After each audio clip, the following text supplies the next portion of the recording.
It's almost eerie when you see a politician in that sort of full talking point mode, especially if it's about an investigation of murders of Americans.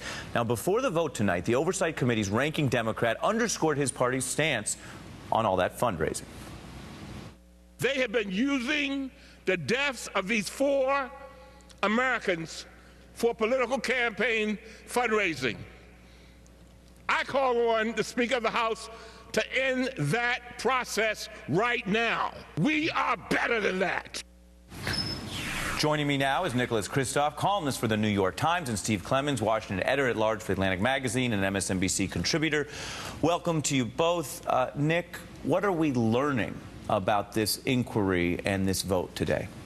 Well, of course, we're going to learn very little about Benghazi. That's been aired pretty thoroughly. But, you know, boy, frankly, both parties have they spin, they do what they can to fundraise.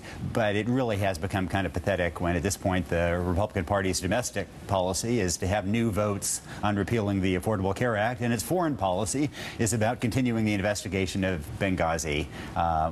When there are, there are genuine problems in the Obama foreign policy that deserve highlighting and investigation, but Benghazi is not one of them. Mm-hmm. Steve, your thoughts here as we're reporting, again, this vote today from the House creating this special select committee to investigate Benghazi.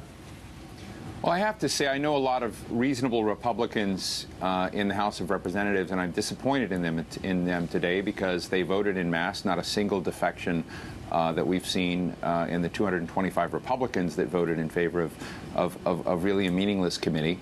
I think that the Republicans have been missing something along the lines of a birther controversy that they pretended to have with President Obama and have now created another kind of controversy, which is a fake one, but it's going to be distracting for the nation. It's going to be polarizing. To some degree, I'm very pleased to see the attention on the fundraising dimensions. This really could backfire in a boomerang way on the Republican Party for the recklessness of this act when people begin looking at the callousness of how deep the desire is within the Republican Party to put this at the forefront of their fundraising. They're not going to listen to Trey Gowdy, the chairman of the Select Committee on Benghazi. They're going to try and raise every bit of money they can and use this as an animating force in the party. Yeah, and Steve, I think you're putting a point on the real contrast here with the chairman. So he has the subpoena power. So he's in charge of the serious inquiry. So he has some sort of faith from the leadership, and that's brand new from Speaker Boehner down. And yet he doesn't have the juice or the authority in the party to tell them to knock off the fundraising even on the very week they're supposed to start this thing. No, that's absolutely right. And I think that when he begins to proceed with detail by detail by detail in terms of what he thinks he might be able to get, I agree with Nick Kristof, there's not much more there, that will be boring. What will really matter is whether or not they can go get $100 donors to become Benghazi watchers and begin lining up, the new eagles for the Republican Party to come in and rally around what was a very horrible part of our American diplomatic history. And it's very unfortunate that Chris Stevens was killed. We've had a commission by Tom Pickering and others that have said, hey, here's what we need to go and look at our missions around the world. That's what they should be focusing on, and they're not. Yeah, I think that's well put. The Pickering Commission, of course, led by a diplomat there with experience in administrations from both parties. Go ahead, Nick. And one of the real scandals there, which, of course, the committee is not going to focus on, is Congress's unwillingness to fund diplomatic security, which is a real issue. And if you want to make embassies safer and keep other future Chris Stevens safer, then what you do is allocate that money. And, that is what the party's been unwilling to do. And Steve, just to finish out the point there you were raising on the Benghazi watchdog language here, I've worked in politics and I cover politics, so I have somewhat of a high threshold for the crap and the ugliness. I find this ghoulish. I find this gross. I find it disgusting. And I wonder... Go ahead.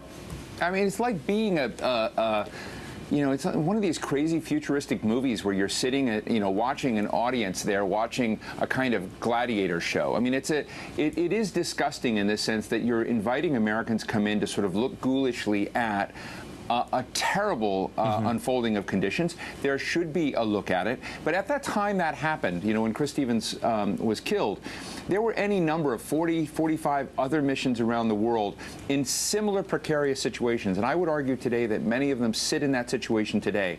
The Republican Party at that time continued to defund the security dimensions of State Department needs. And the whole notion, the State Department, particularly under Hillary Clinton, when they were fighting for budgetary resources to go out there, there was enormous pressure to draw down the diplomatic budget. So this is a very, very false, I think, and you know, sort of an ingenuine interest in Benghazi for reasons that have nothing to do with Benghazi. If they were interested in the fundamental issues, they would be looking at other issues. They would be demanding competencies in other areas. They would be funding other sorts of diplomatic security activities. None of that is going on. Right. And that goes back then to the governance question. If there is no governing being attempted and no real legitimate governing to do, then how do you even engage this? I want to play Chuck Todd interviewing Congressman Clyburn, a member of Democratic leadership, on that question and how involved Democrats should be in the committee. Let's take a listen. Let me ask you a very quick question on Benghazi. There seems to be a split in the leadership about whether Democrats should participate in this committee or not. What say you? We should not. You want a boycott? You want a full boycott? Full boycott of the committee? I do. Because I think we've had 7 hearings, 4 in the House, 2 in the Senate. There's been 1 independent. We should not have a select committee. Nick, what do you make of that view of some Democrats that they shouldn't even take the spots offered on this committee? I mean, I understand the unwillingness to engage in something that seems purely partisan, that is likely to be a waste of time. On the other hand, I mean, it does seem to me at the end of the day, this is Congress that one, to some degree, needs to defer to the majority, and that it may be better to have the minority party present. So I don't know. I mean, the whole spectacle strikes me as a disaster if you consider how many really important issues there are for Congress to be facing right now. And Steve, on that point, and you've worked in the Senate, it seems to me that if they have subpoena power, they're going to be able to bring Democrats to this function with or without their desire. So having more as a straight, raw, strategic matter would make sense rather than boycotting the committee. Well, look, I think everything on Benghazi is basically out there that's important. So I'm not worried about anything else they might find or any embarrassment they try to continue to achieve. And I think, as I said earlier, that I think this could backfire on them in the way that they want to use this to fundraising. I'm one of those. I understand that many members don't want to give legitimacy to this process in committee and don't go in.